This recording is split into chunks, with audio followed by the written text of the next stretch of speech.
Bayangkan sebuah senjata yang melesat lebih cepat dari peluru. 15 kali kecepatan suara. Tidak terlihat radar. Tidak bisa dihentikan. Dan dalam hitungan menit, mengubah arah sejarah, Iran mengklaim telah memilikinya. Negara yang selama puluhan tahun berada di bawah sanksi internasional, kini muncul dengan satu pesan tajam kepada dunia. Kami tak hanya bertahan, kami bisa menyerang, dan tak ada yang bisa menghentikannya. Rudal itu diberi nama Fatah.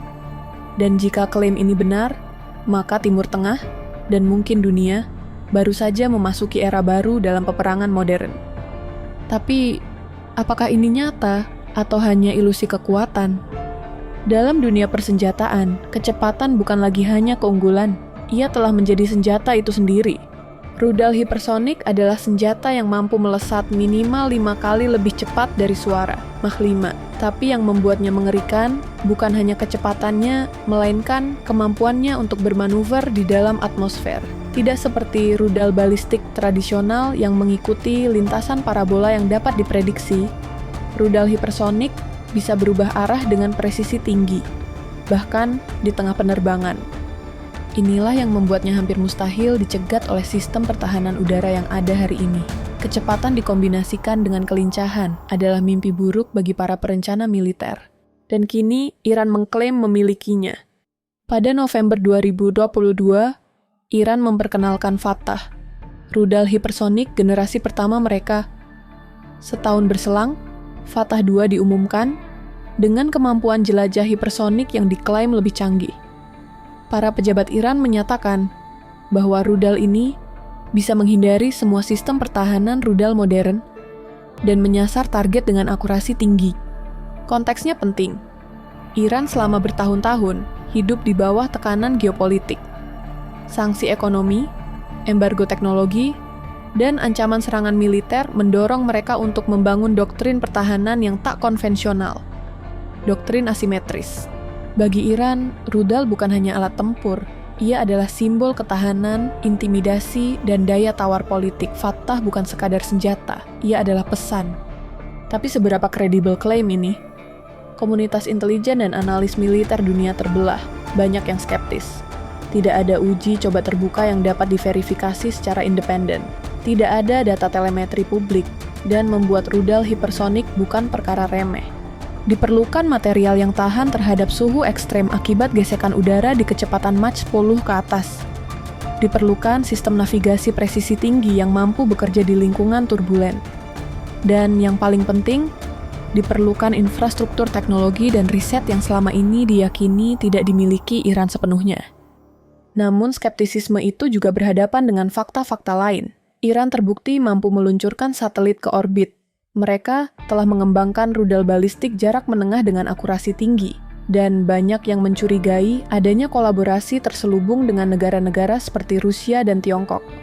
Apakah Fatah benar-benar hipersonik? Mungkin belum dalam standar penuh seperti Avangard milik Rusia atau DF-ZF milik China, tapi cukup untuk mengubah kalkulasi. Jika Fatah dan Fatah 2 benar-benar mampu beroperasi seperti yang diklaim, maka dunia harus bersiap menghadapi 3 perubahan besar. Pertama, peta ancaman berubah. Sistem pertahanan rudal seperti Patriot, Iron Dome, atau THAAD mungkin tidak lagi cukup. Kecepatan dan kemampuan manuver membuat waktu reaksi sangat pendek. Negara-negara target tidak lagi punya jam untuk mengambil keputusan, hanya menit. Kedua, kalkulus deterensi bergeser. Iran, yang selama ini menjadi objek tekanan, kini bisa menempatkan diri sebagai kekuatan yang tidak bisa disentuh tanpa konsekuensi berat. Ancaman serangan balasan yang tidak bisa dicegat menciptakan bentuk baru dari stabilitas ketakutan. Ketiga, perlombaan senjata baru akan dimulai. Jika satu negara non-superpower bisa mengembangkan hipersonik, negara lain akan merasa terancam.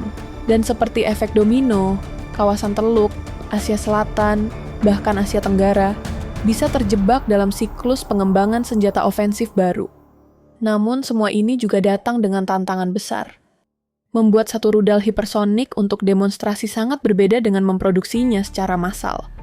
Melengkapi dengan sistem komando yang andal, serta memastikan keandalannya di medan perang nyata. Iran mungkin sudah sampai di garis start, tapi jalan menuju kekuatan operasional masih panjang.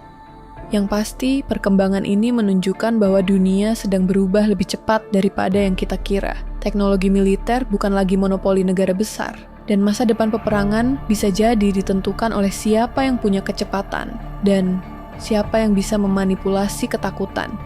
Apakah rudal hipersonik Iran benar-benar mengancam atau hanya propaganda teknologi? Satu hal yang pasti, dunia tidak lagi bisa mengabaikan kemampuan militer negara-negara yang dulu dianggap pinggiran. Karena dalam dunia yang tidak pernah benar-benar tenang, kadang satu rudal saja cukup untuk mengubah segalanya. Ini adalah Agni Varta. Karena dunia tidak pernah benar-benar tenang,